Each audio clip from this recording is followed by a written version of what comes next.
So, I mean, just the term recovery plus is this idea that the more time you spend in the downstate, the more you're building up those resources to get you ready for the next upstate. And that if you shorten the downstate, you're just going to recover.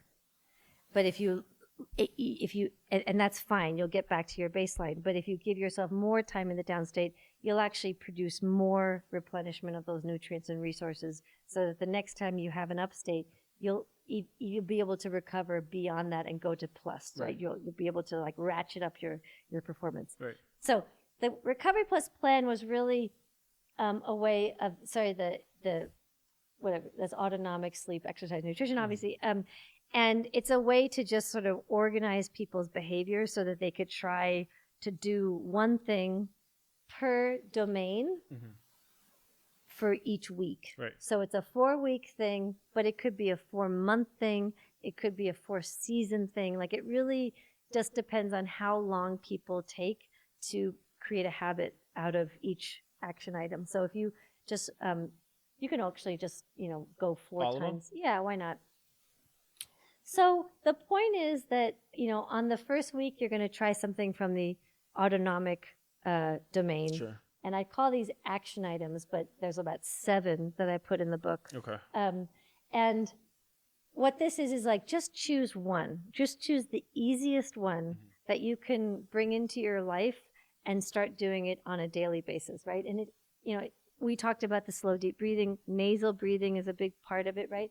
But doing slow, deep breathing 10 minutes a day, just do that for a week. And start creating a habit at the same time of day. You could do 5 minutes in the morning, 5 minutes at night. You could do 10 minutes in the evening, whatever it is.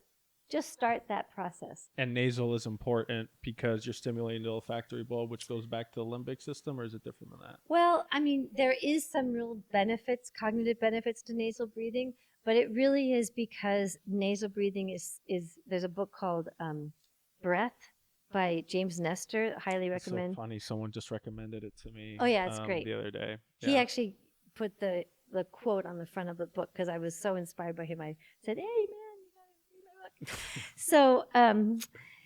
read my book."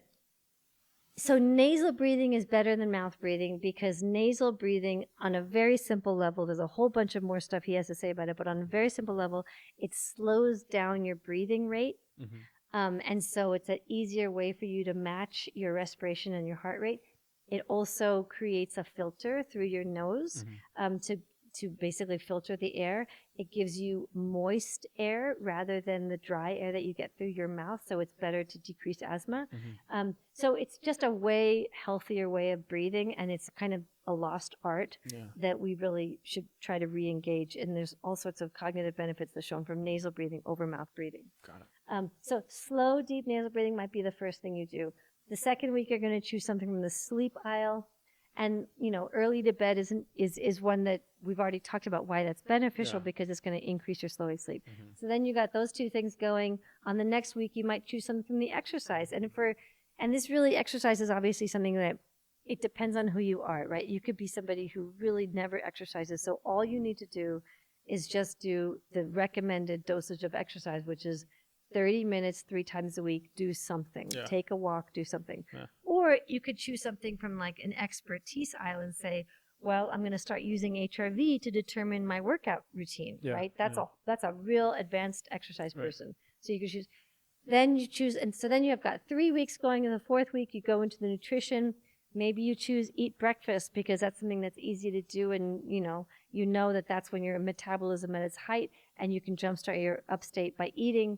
Go for it, right? Then you eat breakfast. Okay. If that's too bad for you, or start doing some other kind of fasting thing. So it's basically just a system that if you could get these things running, on all 4 cylinders, you would really have this really strong downstate plan. Right. And then as you get better and better, you could add more things. Yeah, this is excellent.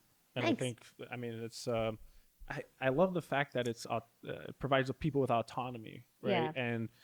And you've mentioned this before in your book, and I totally agree that medicine is reactionary, right? It's not necessarily preventative. And although I think we're headed in that direction, just had a conversation with Dr. Geschwin, like I said, and we were talking about precision medicine, which It's a little bit more preventative than reactionary, which is great. Yeah. So, this stuff is amazing. I saw consensual physical connection. Sex. Is okay. I was like, is that what I think it is? Okay, got it. Yes. I mean, it's Yeah. also holding hands and getting hugs, but really sex is really great for downstate. I love the consensual part. Yes. Don't hug people without. Well, there's consent. nothing worse for an upstate spike or Right. or For- stress right, for the response other than having person. unwanted Right, touch, right. right? This has to be fully consensual Right. to get you that feeling of safety and love, but also, that's the sympathetic schwitz if there ever was one, right? And then you Exactly. go into this like really big, absolutely Yeah. major downstate of Yeah. not being able to do anything. Yeah, and don't. In addition to being concerned about your own upstate and downstate, you should also be concerned about eliciting a massive upstate in other people. Absolutely. Don't do that. Absolutely. Try not to do that. Stop it. Yeah. That's awesome. Dr. Mednick, thank you so much for coming. I told you, and I don't know if it was on the recording, but I've been listening to The Power of the Downstate Oh, yeah. on Audible. It's you on the recording.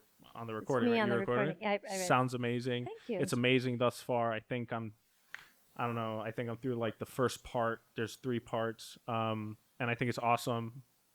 Written so well, done so well from beginning to end. I So really I'd recommend appreciate everybody to go check it out. Thank you. Do you have anything else that you want to promote, talk about before we? I mean, people can find me on Twitter. Yeah. I write on Medium.